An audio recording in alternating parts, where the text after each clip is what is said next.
सूद मत खाओ, जुआ मत खेलो, नशा मत करो। आज मुसलमानों के मोहल्ले में 16-16, 17-17 साल के लड़कों को नशे का आदी बनाया जा रहा है, नशे की तरफ धकेला जा रहा है, नशे में डुबाया जा रहा है। क्यों? मैं पूरे हिंदुस्तान में ये बात कर रहा हूँ। लोगों को खौफ है तो मुसलमानों के टैलेंट से खौफ है, उसकी सलाहियत से खौफ है। लोग चाहते हैं इन बच्चों को ऐसा नशेड़ी बना दो, इनके बच्चे पढ़ ना सके, आगे बढ़ ना सके, इनके बच्चों को जिना में डुबा दो। और ये जितनी फिल्में हैं, कोई फिल्म ऐसी नहीं जिसमें जिना ना हो, भागने भगाने का सीन ना हो। लेकिन मैं अपने लड़कों और लड़कियों से कहता हूं, ये फिल्में रील है, रील रील। जो पढ़े लिखे लोग हैं वो समझेंगे, रील और रियल में फर्क है। रील और रियल में फर्क है। रील में कोई भगा के ले जाए उसको कोई प्रॉब्लम नहीं है, क्योंकि वो एक्टिंग कर रहा है भागने भगाने की। लेकिन रियल में कोई भगा के ले जाए तो उसको कितनी तकलीफ आएगी। तो रील को देखकर रियल मत करो। पहली बात, वो रील जो तुम्हारी जिंदगी तबाह कर दे, वो रील आपको देखने की जरूरत नहीं है। अगर किसी को देखना है तो फिर उस रियलिटी को देखो जिसे दुनिया मोहम्मदुर रसूलुल्लाह का किरदार करती है। सल्लल्लाहु अलैहि वसल्लम ने फरमाया, मैं नहीं कह रहा हूं, आका फरमा रहे, जिससे इश्क का दावा करते वो आका फरमा रहे। अपने आप को चेक करना, हम इश्क कर रहे हैं कि मक्कारी कर रहे हैं, इश्क कर रहे हैं, गद्दारी कर रहे हैं, इश्क कर रहे हैं या मुनाफिकत क्या कर रहे हैं हम लोग। मैं किसी के बारे में कुछ नहीं कहता क्योंकि सबसे गुनहगार मैं हूं, लेकिन चेक करना है आज अपने आप को। इतने बड़े वली के आस्थाने के कदमों में बैठे हैं, जरा चेक करो हम क्या हैं। मरने के बाद पछताना है भाइयों, हाथ मलना है, रोना है। रोते रोते आए थे, रोते रोते चले जाएंगे, उस वक्त पछताएंगे। पछताना काम नहीं आएगा, पछताना साथ नहीं देगा। अगर संभलना है तो संभल जाओ, सुधरना है तो सुधर जाओ, होश में आना है तो होश में आओ, आंख खोलना है तो आंख खोल लो। आज होश में आ जाओ, कल पछताना है, पछताना है, सिर्फ पछताना है। अल्लाह अकबर। एक मिसाल के जरिए आपको बताऊं, एक आदमी है, उसके पास जाली डिग्री है। काय की डिग्री? पीएचडी की जाली डिग्री उसने बना रखी है। मैं पीएचडी हूं, डॉक्टर हूं, डॉक्टर हूं, डॉक्टर हूं। स्टेज वाले डॉक्टर कह रहे, गली वाले डॉक्टर कह रहे, दिल्ली वाले डॉक्टर कह रहे, ये डॉक्टर, वो डॉक्टर, वो डॉक्टर, सब डॉक्टर कह रहे। लेकिन अब बात आई है वहां पर जहां डिग्री चेक होती है। अब डिग्री चेक होगी, पब्लिक में आप डॉक्टर मशहूर हैं, लेकिन जहां डिग्री चेक होगी वो चेकर जानता है असली और नकली डिग्री का फर्क। उसने उठाया, डिग्री फाड़ के फेंक दी, ये नकली है, इसको उठाओ और ले जाकर के जेल में डाल दो। बताओ उसका क्या बनेगा, क्या पछताएगा? बिला तमसील इश्क रसूल की डिग्री हम भी ले लेके फिर रहे हैं, और इसको चेक कौन करेगा? कौन चेक? अल्लाह ने चेक करना है, रसूलुल्लाह ने चेक करना है। सोचो तो सही, बहुत बड़े बड़े आशिके रसूल कहलाने वाले फेल होंगे। कौन कामयाब होगा? जिस पर उसका कर्म हो। कुरान कहता है, आमिलतुन नासिबतुन तस्ला नारन हामिया। अमल करके आएंगे, मेहनत करके आएंगे, फिर भी जहन्नम में डाले जाएंगे। जलील लोग ही जहन्नम में नहीं जाएंगे। दुनिया में बड़े बड़े इज्जतदार जिनके नाम के साथ बड़े बड़े टाइटल थे, बड़े हाथ चूमे जाते थे, पैर चूमे जाते थे, फूल पहनाए जाते थे। कुरान कहेगा, कुरान कह रहा है, ज़ुक, जो कुरान के अल्फाज है वो जानते हैं, ज़ुक इन्नका अंतल अज़ीज़ुल करीम। अल्लाह जहन्नम में डालेगा और कहेगा, बड़ा इज्जतदार बनता था ना दुनिया में, चकी सजा। और दूसरों के दरमियान इज्जतदार बनने वालों, अल्लाह के नजदीक इज्जत हासिल, और वहां डिग्रियों से इज्जत नहीं है, वहां दिल की कैफियत से इज्जत है। इन्ना अक्रमकुम इंदल्लाहि अत्काकुम। अल्लाह के नजदीक इज्जत उसी की है जो अल्लाह से डरने वाला है। जो जितना ज्यादा डरेगा अल्लाह के नजदीक उतना इज्जत वाला होगा, और जिसके दिल में जितना खौफ है खुदा होगा वो उतना गुनाह से बचने वाला होगा। शेख अबू तालिब मक्की रहमतुल्लाह अलैह हदीस लिखते हैं क़ुतुल क़ुलूब के अंदर कि अल्लाह के रसूल सल्लल्लाहु अलैहि वसल्लम ने इरशाद फरमाया, तवज्जो, बहुत देर मैंने कहा था ना नहीं बोलूंगा, बस थोड़ी देर, तवज्जो। शेख फरमाते अल्लाह के रसूल ने फरमाया, जो मुझ मोहम्मद से इश्क का दावा करेगा, हुजूर की हदीस है सल्लल्लाहु अलैहि वसल्लम। कुछ याद रहे ना रहे ये याद रख लेना बयान में से, चेक करो अपने आप को, मैं भी और आप भी। आका इरशाद फरमाते हैं जो मुझ मोहम्मद से इश्क का दावा करे, इश्क रसूल का दावा करे और अपने आप को मेरा आशिक कहे और पूरी रात सोता रहे बिस्तर पे, तवज्जो, आका फरमाते जो मुझसे इश्क का दावा करे और पूरी रात बिस्तर पे सोता रहे, मैं मोहम्मद ऐलान करता हूं कि वो झूठा है, झूठा है, झूठा है। तवज्जो करना, अभी मैं इसमें कोई तफसीरा नहीं कर रहा हूं, सिर्फ आप गौर करें।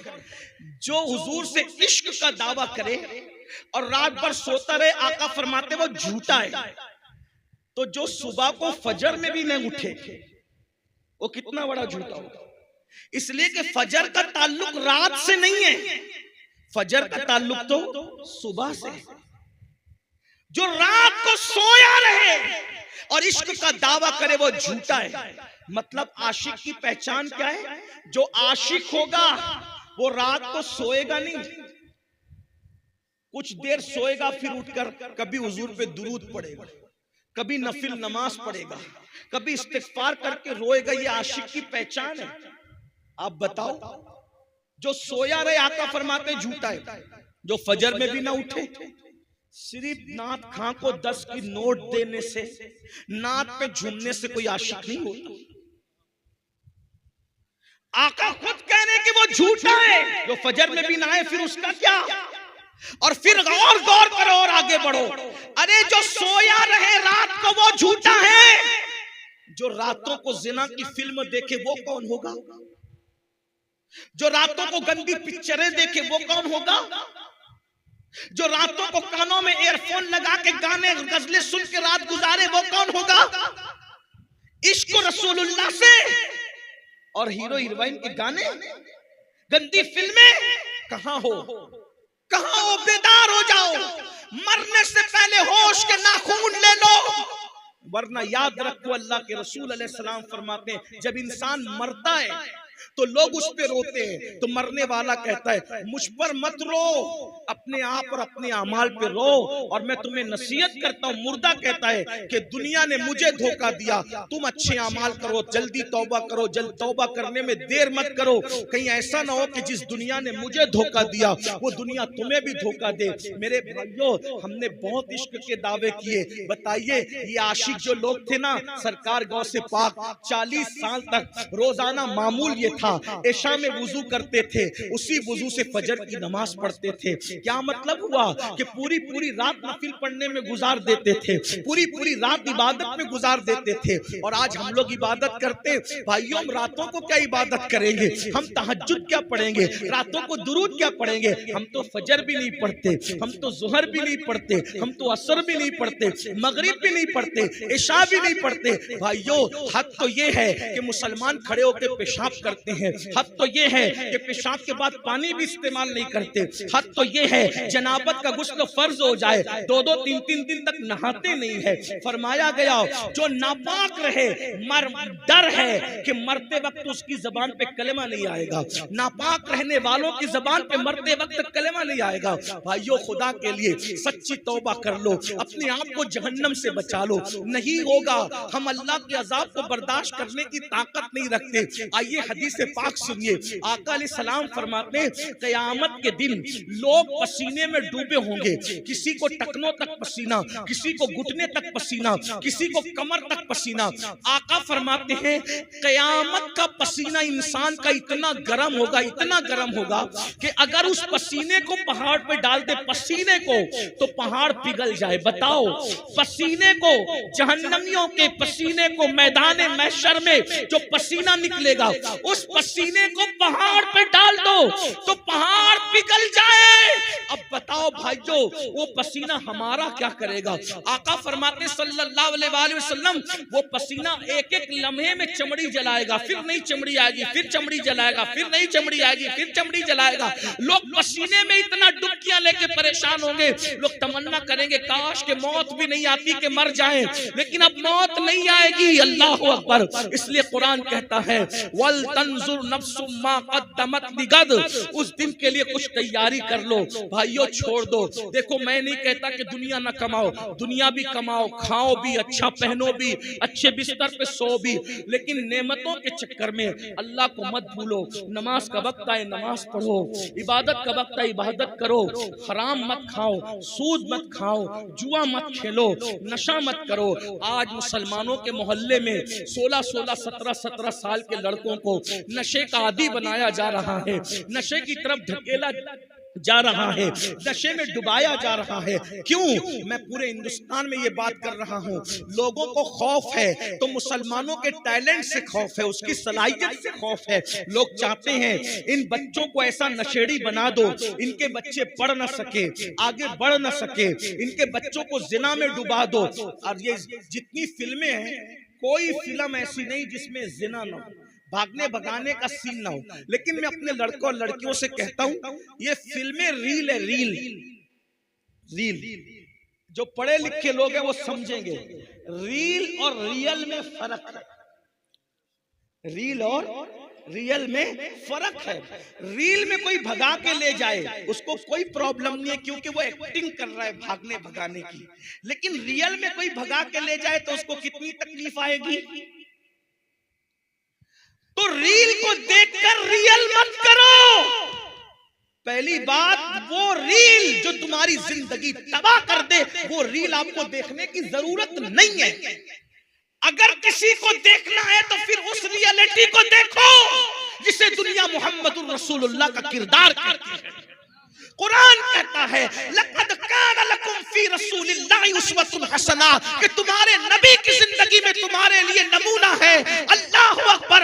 अरे औरों की नकल करोगे तो तबाह हो जाओगे, बर्बाद हो जाओगे, गुनहगार हो जाओगे, जहन्नमी हो जाओगे। लेकिन आमिना के लाल की नकल करोगे तो दुनिया भी संवर जाएगी, आखिरत भी संवर जाएगी। तेरी सीरत, तेरी सूरत जमाने से निराली है, तेरी सीरत, तेरी सूरत जमाने से निराली है, तेरी हर हर अदा प्यारे दलीले बेमिसाली है।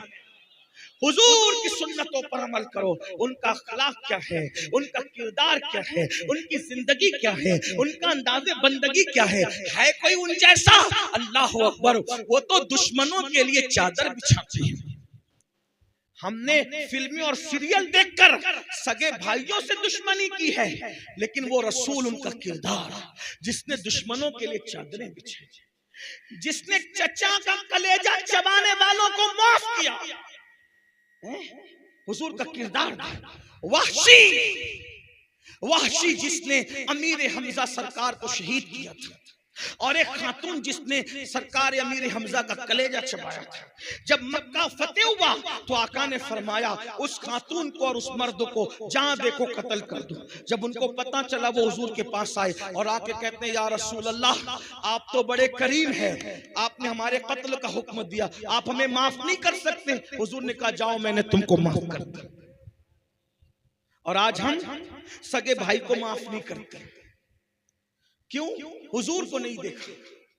वो रसूल जानवरों पर भी रहम करते।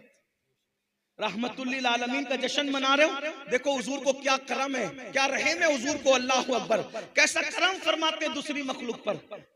रिवायतों में आता है, सीरत की किताबों में है, एक लश्कर जा रहा था, इस्लामी लश्कर, इस्लामी लश्कर, बड़ा लश्कर था। हुजूर आगे आगे चल रहे थे, लश्कर पीछे पीछे चल रहा था। अल्लाह के रसूल ने देखा एक कुतिया जमीन पे लेटकर अपने बच्चों को दूध पिला रही है। सरकार ने देखा तो सहाबा को कहा अगर तुम यहां से गुजरोगे तो ये कुतिया डर के भाग जाएगी, और भाग जाएगी तो इसके बच्चों के मुंह से दूध छूट जाएगा। इसलिए कुतिया के बच्चों के मुंह से दूध ना छूटे, तुम लोग अपना रास्ता बदल दो। कुतिया के लिए लश्कर का रास्ता बदल दिया और सहाबी को वहां खड़ा करके कहा मैं आगे जाता हूं, पीछे आने वालों को इत्तला हो ना हो, वो इधर से जाएंगे तो कुतिया भाग जाएगी। तुम्हारी ड्यूटी है जब तक के लश्कर पूरा गुजर ना जाए, तुम यहाँ खड़े रहकर कहना कुतिया बच्चे को दूध पिला रही है, वो उठ के भागेगी तो बच्चों के मुंह से दूध छूट जाएगा, इसलिए सब लोग अपना रास्ता बदल दो। सहाबी की ड्यूटी कुत्तों के बच्चों के मुंह से दूध ना छूटे, इस खातिर हुजूर ने ड्यूटी लगाई। जो कुत्तों के बच्चों पे इतना रहम करता हो, वो अपनी उम्मत के मामले में कितना करीम और रहीम। हैं? ऐसे हमारे नबी हैं। और आज हम रहम जानते ही नहीं, पड़ोसी को सता रहे, भाइयों को सता रहे, माँ बाप को सता रहे, बीवी को सता रहे, बच्चों को सता रहे। किसका हक अदा कर रहे हो वो तो बताओ, किसका हक अदा कर रहे हो? मैं फिर कहता हूं, मुसलमानों को मुसलमान बनने की जरूरत, मुसलमानों को मुसलमान बनने। अब तक मुसलमान बने हो गोश्त खाने वाले, अंडा खाने वाले, मच्छी खाने वाले और 2 रकात जुमा पढ़ने वाले। वो मुसलमान बनो जैसा मुसलमान बनाने के लिए अल्लाह के रसूल आए, वैसे मुसलमान बनो। आज क्या है, वैसे मुसलमान कौन है भाई? बताओ, बताओ तो सही। वो मुसलमान कैसे थे? एक के बाद एक के बाद एक के बाद 3 मुसलमान जमीन पे गिरे और तड़पने लगे जंग में। एक मुसलमान कहता है पानी पानी पानी पिलाओ, अल अतश अल अतश अल अतश। जैसी बच्ची पानी का मशकीजा लेके उस मुसलमान के पास पहुंची, सहाबी थे वो। दूसरे मुसलमान ने कहा मुझे पानी चाहिए। इन्होंने मुंह हटा के कहा बेटी पहले उनको पिला दो, मुझसे ज्यादा उनको जरूरत है। उसके बाद तीसरे साहबी ने कहा मुझे पानी पिलाओ, तो दूसरे ने मुंह हटा के कहा बेटी पहले उनको पिला दो, मुझसे ज्यादा उनको जरूरत है। तीसरे के पास पहुंची वो शहीद हो गए थे, दूसरे के पास पहुंची वो शहीद हो गए थे, पहले के पास पहुंची वो भी शहीद हो गए थे। ये मुसलमान किसके बनाए हुए? रसूलुल्लाह के। और हम लोग अगर वलीमे में जाए ना, शादी के वलीमे में, उधर निकाह होता रहता, इधर हम अपनी जगह संभाल के बैठने के अभी निकाह भी नहीं हुआ, पहले हमारे पेट में खाना आना चाहिए, माजरत के साथ। बल्कि शादियों में बैठने के लिए भी झगड़ा होता है कि यहां मैं बैठूंगा, 4 कुर्सी मैंने संभाली थी मेरी, मेरे बच्चों की, मेरे भाई की, तू कैसे आके बैठ गया? कहां वो मुसलमान अपने भाई के लिए प्यासा शहीद हो रहा है? कहां ये मुसलमान वलीमे में भी झगड़ा कर रहा है जगह पे बैठने के लिए? कौन से मुसलमान हो बताओ ना। ये शहादत कहे उल्फत में कदम रखना है। लोग आसान समझते हैं मुसलमान होना, बहुत आसान है काफिर का मुसलमान होना, बहुत मुश्किल है मुसलमान का मुसलमान होना। एक बात और बताऊं, रसूलुल्लाह